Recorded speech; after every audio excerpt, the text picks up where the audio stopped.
Okay, part 2. What I was going to get into in the last video when I found out that I ran out of time was, you like your analogy with the judge and the legal system and how that's somehow analogous to the situation with God and punishment and hell. One of the things I've tried pointing out to you in my comments, which limited to 500 characters on the video comments, is really painfully inadequate. But one of the things I've been trying to get across is the fact that no judge in the world is going to punish somebody just for the sake of punishing them. It doesn't happen. You have laws in place, you have punishments in place, prison, sentences and death sentences, but they're in place for two reasons, primarily prison sentences for two reasons. One reason is to rehabilitate the person the offender. They can, in prison, they can develop skills, they can, mellow out, whatever it is that they do to rehabilitate. Get a job in prison, you have counseling, anger management, whatever they do. I've never been to prison, I don't know. And the other reason is to protect the general population of the, whatever country that is, so that those people can't be out murdering, raping, stealing, bludgeoning, running people over, whatever it is they're doing.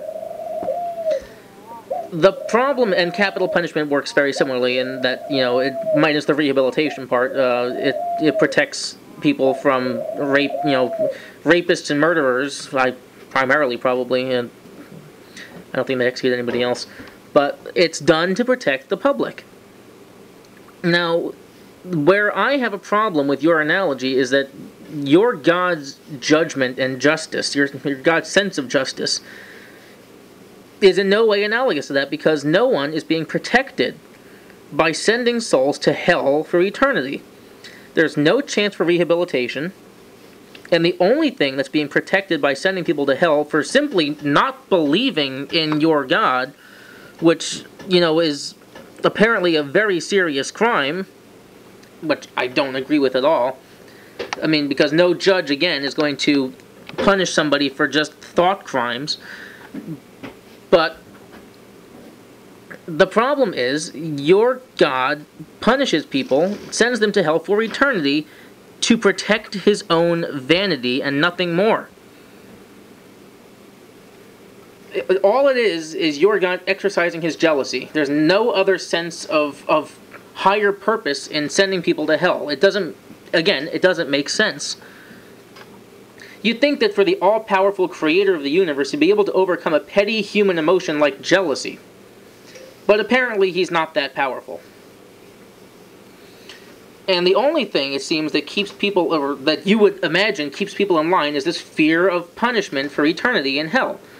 And if that is the only thing that's keeping you moral, if you would otherwise go out and, rape, steal, kill, then I would argue that you're far less moral than somebody who, like me, doesn't believe but still lives what they consider to be a moral life.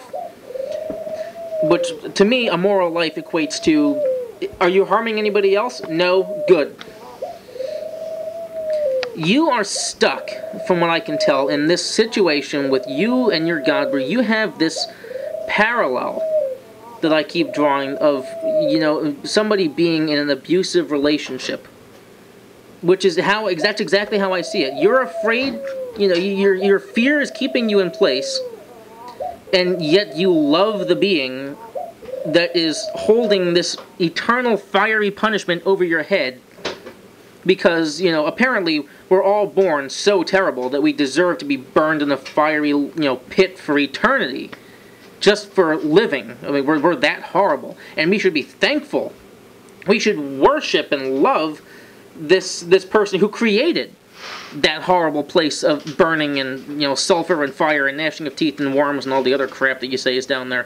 We should love this person, because he's giving us this chance to accept his own son, also himself, that he sacrificed as a blood sacrifice to himself after he was begotten by himself in another form.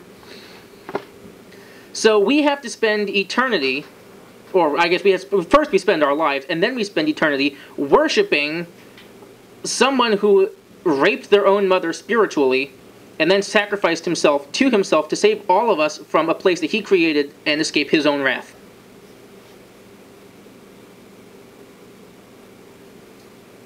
Really?